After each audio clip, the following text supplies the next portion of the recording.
Hi, so I'm going to talk to you about my experiences with life, happiness, and love, like he said. Before I start, I'm going to just read out a passage by Theodore Isaac Rubin. I must learn to love the fool in me, the one who feels too much, talks too much, takes too many chances, wins sometimes and loses often, lacks self-control, loves and hates, hurts and gets hurt, laughs and cries. It alone protects me against that utterly self-controlled, masterful tyrant whom I also harbor, and who would rob me of all human aliveness if it weren't for my fool. So I'm a graphic designer and an illustrator. I call myself a graphic artist. I have a small studio in Delhi called Turmeric Design. As I'm speaking, I'm just going to keep showing you some visuals. Let them just keep running over your mind while you listen to me. So this is some of the different kinds of work that we do at Turmeric. As a graphic designer, we are constantly trying to balance the functionality and the expression and the beauty in everyday things that you see around you. We're also extremely fortunate to be able to do a wide variety of different projects. We work with some very talented people. We also have a few very brave clients, and we're extremely fortunate. And I'm just going to tell you a little bit about how I got here. So this is some of the kind of work we do. So how it started with me was that as a child, I was a dreamer and a drifter, like my mom would always say. And I wanted to do nothing except daydream. For some strange reason, I don't know why, I wanted to draw all the time. Where that impulse came from, I don't know. I didn't really think of it as a talent. And all I knew was that when I drew, I felt alive. I felt like nothing else existed. I didn't feel hungry or thirsty or the need to sleep anymore. In fact, it was a little excessive. I was usually looking out the window in class or drawing, and if I was drawing, I'd be deaf to the world. So when I was a little child, my father would say this thing about, I don't care if you become a shoemaker when you grow up, but be the best damn shoemaker in town. And I think I kind of took that to heart. I was also slightly lazy. I thought that, I'd love to draw all my life. I may as well, try and be so good at it that I can just do that and everything will be sorted. In fact, as it happened, he passed away a few years later. I went through a few tough times, and my drawing became an equal part catharsis, a recluse. I would go back to it when there were things I couldn't say to anyone else. All that passion, all that energy, everything would just go back into drawing. And I heard about this place called the National Institute of Design. I thought it was a pretty cool way to, put drawing into some sort of logic and say, I'm a graphic designer, and everything would just work out. I just had to get good at it, like my dad said. So I went to NID, and I got this awesome education. I fell in love with NID as soon as I was there. I would tell my mom it's like school without studying. I could do a whole lot of things and enjoy it. And I got pretty good at graphic design, I think. The first few jobs that I did were extremely, I did the kind of graphic design that was happening or that was taught to us at that time, which was extremely functional. It was not considered the greatest of things to put your personality into the work that you were doing. It was very objective. It was fairly straightforward. Now when I look back, I think it was boring as hell. I think it's fairly uninspiring, that work that I did. But I had a secret life. So when I would come back home, I would be drawing, I would write love letters, I would still talk about, things that I couldn't talk to anyone else about in my drawings. And I would never show them to anyone, and of course it was a horrible thing to put that into work. But then at some point, I don't know what happened, I just started sneaking in little bits of this stuff into my work. And I was really scared. I was petrified. I thought that, it was going to be bad. Everyone's going to say I'm not a great graphic designer. Because, you see, I was kind of stuck between... I kind of felt different from a lot of my peers because there were the artists and there were the designers, and they never really met. The artists were the intuitive guys and the dreamers, and the designers were the logical ones who just, made things work. And I didn't quite know where I fitted in. I thought I had both lives. But then this amazing thing happened. I started putting more and more of drawing into my work, and people started responding in a way that I didn't expect. I thought it was insane for a while. I didn't quite believe it. But this one, I think, was a sort of a mini personal transformation. There was Converse shoes in the US had tied up with a project called Product Red to try and sell certain iconic products to raise funds for fighting AIDS in Africa. And as part of that initiative, they sent invites to artists around the world, and they said, why don't you send us designs for shoes? And they would finally select 100 of them. And the theme was quite open. It was a number 100, and the idea of product. And so, we were sending several entries from the studio. I was working at a place called Fisheye Design at that time. And, I was kind of sitting in the back and working in the evenings and saying, no one's really going to bother. We can send as many entries you want. I may as well just do my thing. And that's what I did. So I drew 100 street objects from India.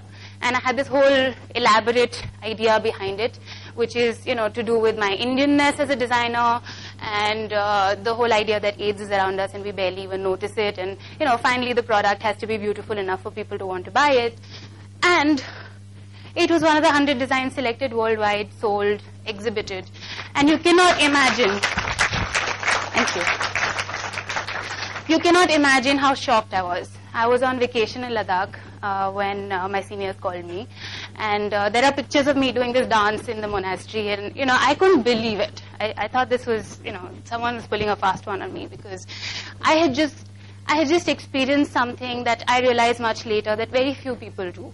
That one moment of pure play, that one moment when you're just doing intuitively, you just do what you feel like doing, what you are.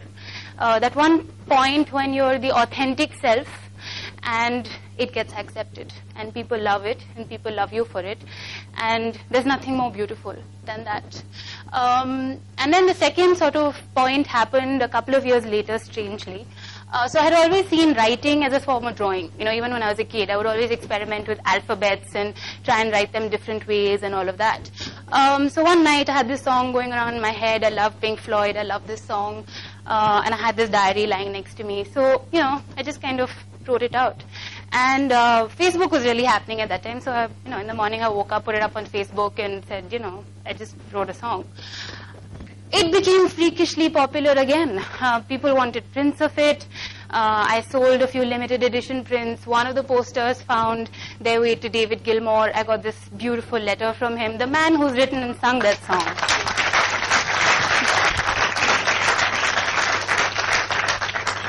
So I got a letter from Gilmour saying it's going into his personal memorabilia, and he really loved it. And I couldn't believe it, because, this is like the goofy stuff I do. I would hide it usually. It's like private life. It's not really the designer me, right?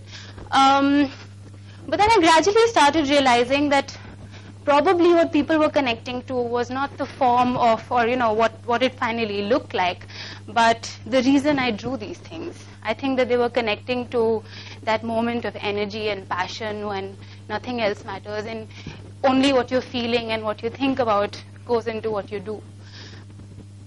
So that brings me to design and happiness. And this is my diaries, my drawings, like I was telling you, go into several different diaries. I travel. I'm extremely distracted. I need new experiences, and I have a really bad memory. So I have this compulsion to put everything down, and I digest things really slowly. I have to kind of, put them down and then go back to them later and think about them. So I've been doing these for a very long time. Again, I write, I draw. And, travel for me is, I was talking to Puneet a while ago and saying this, that it's just, even everyday journeys. I mean, why do we ignore the time that we spend going from one place to the other? We only think of it as transportation. I mean, you don't really look at the colors around you or the people around you or, what's happening or food or the weather. And so I look at those things. I look at those things kind of obsessively. And I try and record this sort of what I call my everyday happiness. These mundane, small things in everyday life that we tend to just pass by. And okay, so these are my event diaries. These are another thing that I do when I go to events. If I was slightly less nervous today, I'd probably draw one for this one, but I'm dying right now. So these ones are, you know, when I go to conferences, there's just so much cool stuff being talked about, and I can possibly not remember all of it, and I want to. And also, you know, sometimes soon after lunch I'm falling off to sleep, so drawing kind of keeps me awake and listening. And strangely enough, I don't have to think to draw. I kind of draw to think. So I have to do it. I just have to do it all the time.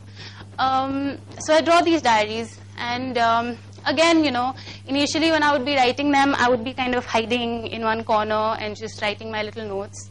And then people started kind of seeing them. And there were these curious design yatra events that happened. So somebody from Creative Review, which is one of the UK's most famous design magazines, happened to be there, the editor, Patrick Burgoyne. And he wrote me a letter and he said, we'd love to use your diaries as part of our coverage on the event because we think that, you know, they say stuff more than pictures do. And I thought that was crazy. I really thought that was, you know, I mean, these are diaries. They're not really, I didn't think that it was going to be such a big deal. And then as it happened, you know, I kind of went on to kind of put them together into a sort of anthology. People wanted them. People kept saying, I want to own a copy. So I put them together into this sort of compiled diary. And again, people have bought some pieces and keep reading over them. So these are more of my everyday happinesses. And so this is really what I wanted to talk more about, you know, about the fact that you discover certain things in the strange, small, everyday experiences that you don't, I mean, you just keep postponing them. That's a crazy one. You keep postponing happiness. You keep thinking it's in those, you know, in those really big things and making huge changes. You find excuses to believe that you can't be happy right now, that you will be happier tomorrow, you know, if you have that or if you don't have that. I don't think like that. I tend to be a sort of a stubborn optimist about things, and I tend to say that, you know, everything is so good. I mean, everything is so beautiful. Every person has so much good in them. And every weather, when it's really hot or really cold or whatever it is, everything is just perfect. There's just something so perfect in everything. And I try and, you know, put that down. This is from The Little Prince. It's the fox's secret. So the fox tells the prince that one only sees clearly with the heart. The essential is invisible to the eyes. And I think that probably is the reason. I think I was just born with this heart that wanted to see everything is perfect. So these are the other notes to myself. And this is a quote from Paula Scher, a designer I really admire. She says, words have meaning and typography has feeling. When you put them together, it's spectacular. I read this quite a long time after I did the poster, the Fish You Were Here poster, but it immediately made sense to me. I think it suddenly made sense why people connect to this stuff. Because I think that everybody wants to connect with that part of them, but they don't really think about it. And I think when they see the abandon in the stuff that I draw, maybe that's the reason that it gets across, or so I hope. So this is a quote by Rumi, and I find it quite amazing that a poet, an Arabic poet, you know, wrote something that is so relevant to us in everyday life and to design. Sell your cleverness by bewilderment. Just be bewildered by everything. Look at everything like it's the newest, most perfect thing that you've ever seen. Which brings me to design and love. So I'm one of those extremely fortunate people who not only love what they do, but I actually get to do what I love all the time. So I don't have to go to a 9-to-5 job and look forward to the weekend or, you know, kind of say, when will this get over? Because I have to do it all the time. And so I do it everywhere. I do typography and mehendi, I paint eggs, I do bizarre stuff. So there's this, you know, so then play is a constant endeavor for me. I want to constantly be playing with stuff, because it's in that moment of play that you discover things that you didn't quite know were inside you. You find these sort of little bits of wisdom that you didn't think were possible. I think it's because at that moment you're like a child with a crayon. You're not really thinking about what the final thing will be about. You're just loving what you're doing, and you just do it for that. So I'm going to go through this really quickly because I badly want to show you a video. But the thing about this workshop was that we decided to do over a weekend. We decided to make typography with random everyday objects from the bazaar. So this is one that says the universe is made up of stories, not atoms. I made this with chana on the terrace, and during the day the squirrels and the pigeons took it off. This was made with light. In the evening it says hello butterfly. These are all different materials that we use to make random words. That's Sheila Ki Jawani. Made with mirrors. The video was made of the same workshop. We called it What's Your Type? It was shot by my good friends at the Box Collective.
my inflated ego for people. I think that there's an innate need to enjoy failure, to experiment every day, to love everything I do every day so much, like the child with the crayon, not really think about whether it's going to be useful or not, just kind of throw myself into it with complete passion. And I have some really brave people around me. It seems to work in strange ways. The second is to be reckless and relentless, just like the people that you fall in love with, your partners or any of your relationships, just to kind of be completely reckless about finding what you love completely, what you want to do all the time, and what you feel like being your authentic self with all the time. And then be relentless, get really, really good at it, just keep doing it, don't stop doing it, and allow yourself some silliness, really celebrate your weirdness, and keep going with it. Don't worry about anyone else. If everyone was the same, it would be really boring. And I'm going to tell you something that Vincent van Gogh said. He said, if you hear a voice within you say you cannot paint, by all means paint, and that voice will be silenced. Thank you.